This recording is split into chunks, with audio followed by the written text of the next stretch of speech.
Voilà, je suis très heureux de vous retrouver ici depuis la porte de Versailles, donc dans le cadre du Salon de l'Agriculture à Paris.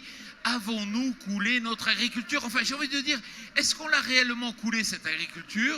Et puis, qui l'a coulé? C'est la question que nous allons poser à nos invités. Alors, tout d'abord, Dominique Chalumeau, bonjour. Bonjour. Vous êtes secrétaire général de la PCA. La PCA, c'est 116 chambres d'agriculture en France. Et vous êtes président de la Chambre d'agriculture du Jura. Face à vous, Jean-Marie Serroni, bonjour. Bonjour. Vous êtes agroéconomiste, le caillou dans la chaussure qui oblige à reconsidérer la marche dans l'agriculture. Et Olivier Masbou. Bonjour. Journaliste qui va co-animer cette émission avec moi. Est-ce qu'on l'a coulé, cette agriculture? Jean-Marie Serroni, les chiffres? Alors, ça dépend ce qu'on regarde. Est-ce qu'on a une partie du territoire français qui est en déshérence, qui est abandonnée, comme on se posait la question il y a 30 ans? La réponse est non. Est-ce que nos agriculteurs ont foi dans l'avenir? La réponse est pas trop. Est-ce que le nombre d'agriculteurs a diminué? La réponse est beaucoup. Est-ce qu'on exporte? La réponse est beaucoup. Est-ce qu'on perd des parts de marché à l'export? La réponse est oui. Est-ce que le revenu des agriculteurs se porte mal? La réponse est non. Oui, la réponse est non, il se porte pas mal, le revenu des agriculteurs. Ah, attention, Jean-Marie Serroni, et justement, quand il est dans les débats, il dit attention. Et quand on regarde depuis 2005, on a une courbe avec des variations extrêmement importantes, de plus souvent à 20% par rapport à une tendance, laquelle tendance est à la hausse. Donc, mais par contre, on a des écarts de 40% d'une année à l'autre. Hein, et cette année, on n'est pas dans une bonne année, c'est clair. Et puis aussi, il y a une dispersion. Et par contre, voilà, et c'est ça, de mon point de vue, qui est le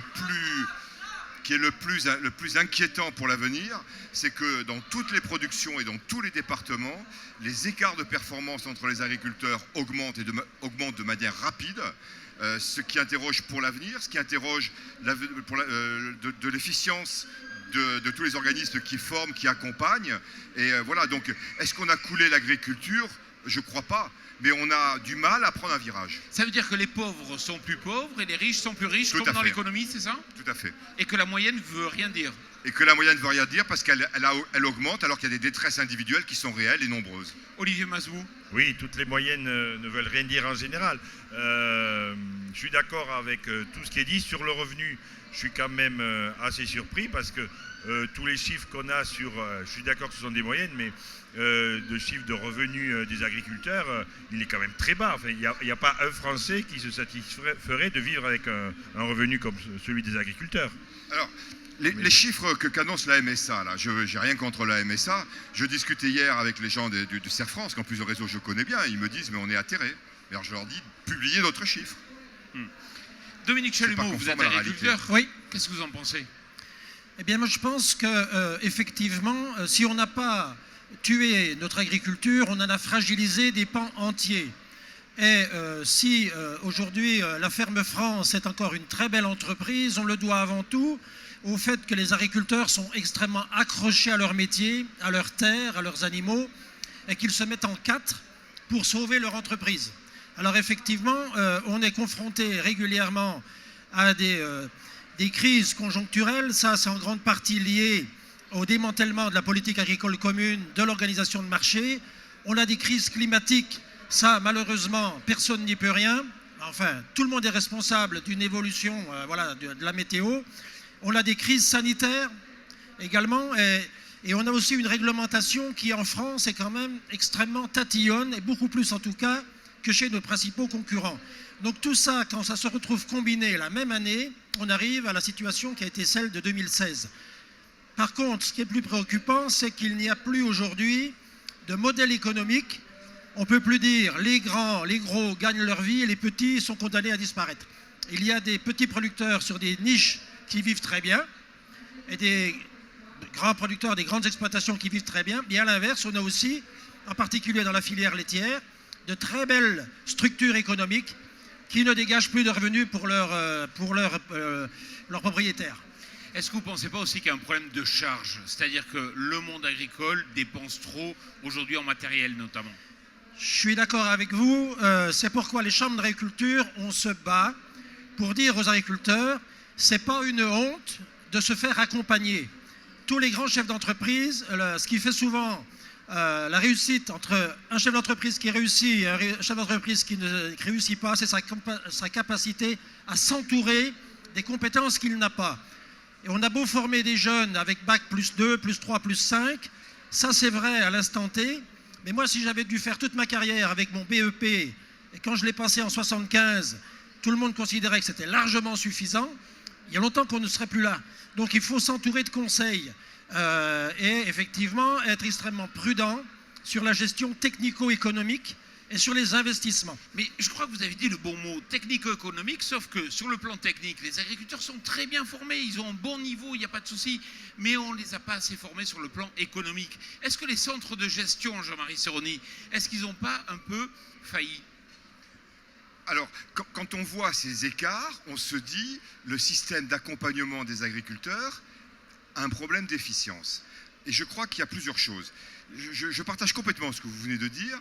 Et un chef d'entreprise, fut-il bac plus X et diriger des centaines de milliers de personnes, s'entoure de conseils. Et une des clés, c'est de savoir lire son environnement, de savoir comprendre ce qui se passe.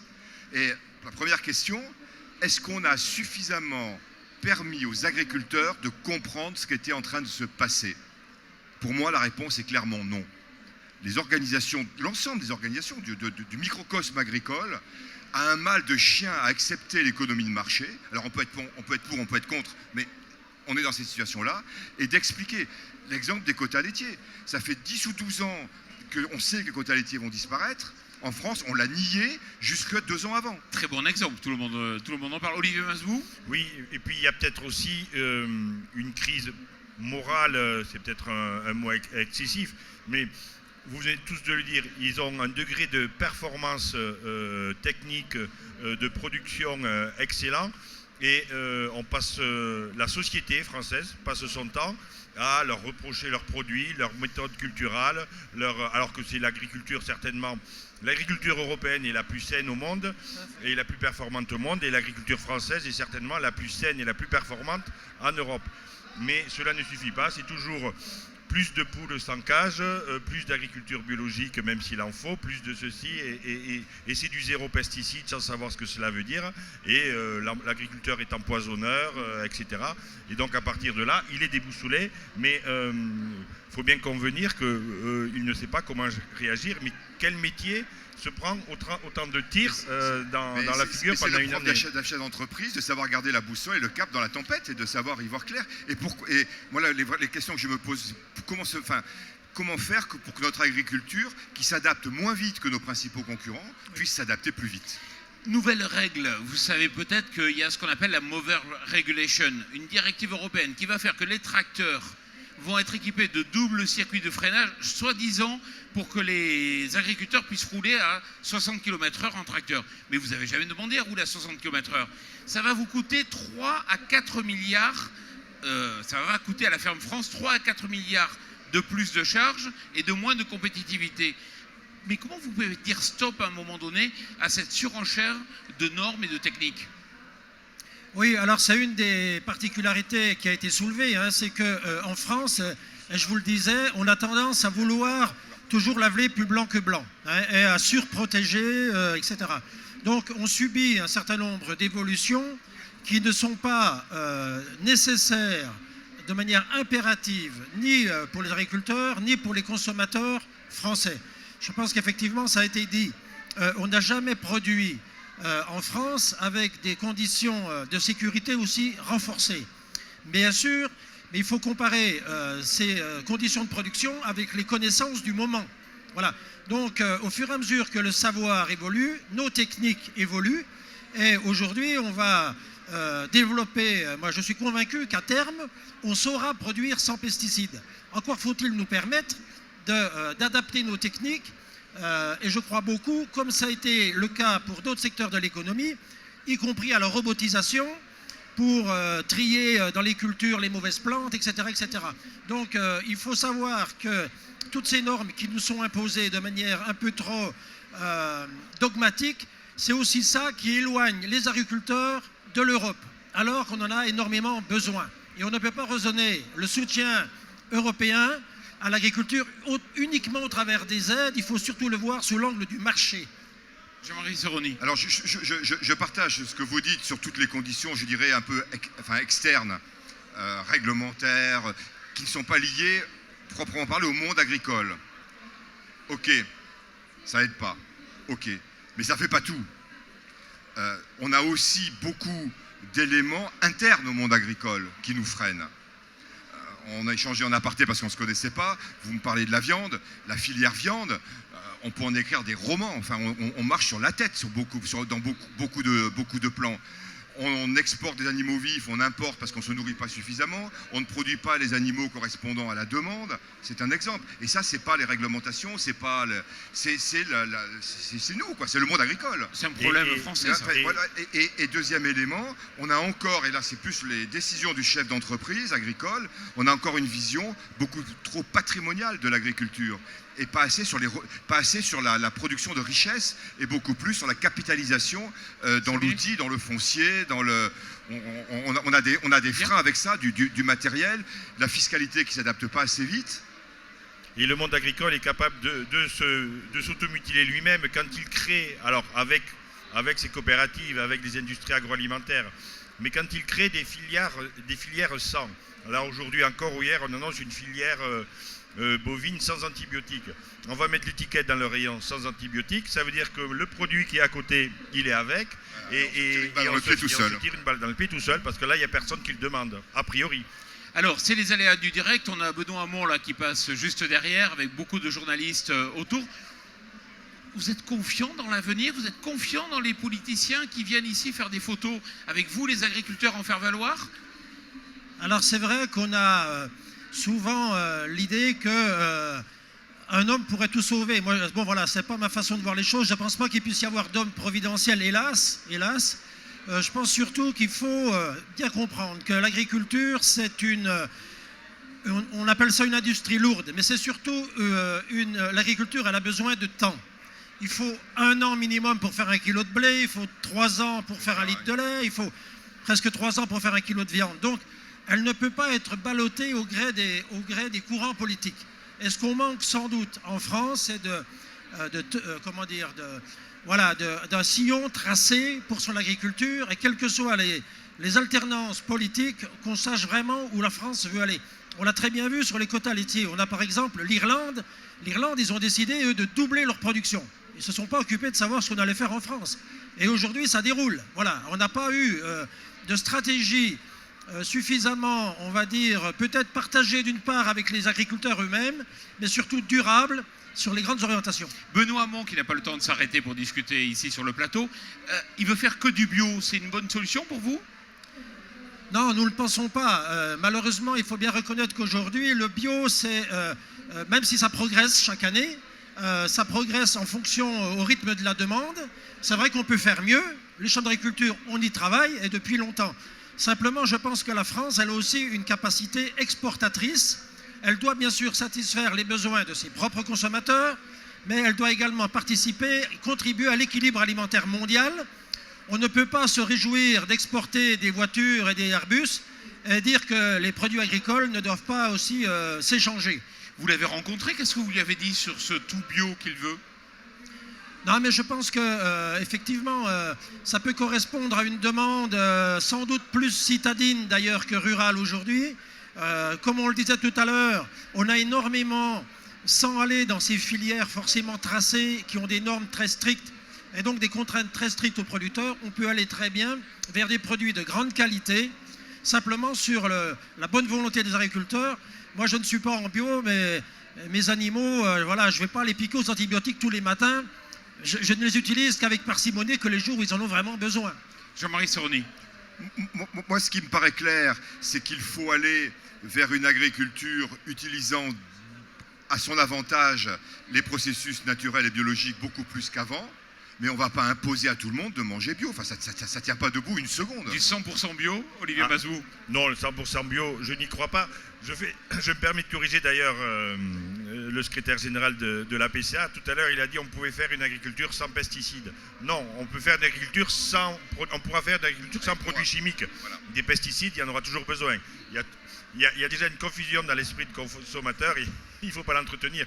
Mais, et je ne sais plus ce que je voulais dire, mais c'est pas grave. Mais par rapport C'est à, bien parti, en tout par cas. rapport à cette idée d'un cap commun, qui me paraît personnellement, et je me suis souvent exprimé là-dessus, absolument essentiel pour redonner confiance aux agriculteurs. Je crois qu'il ne faut pas l'attendre uniquement des responsables politiques. C'est un dialogue, comme dans les années 60, entre les responsables politiques et les responsables agricoles. Et il s'est passé hier soir ou ce matin, je l'ai vu ce matin, quelque chose qui me paraît extraordinairement important et totalement nouveau. J'ai vu passer un communiqué de presse signé des JA, de la FNSEA, de la coordination rurale et de la Confédération paysanne.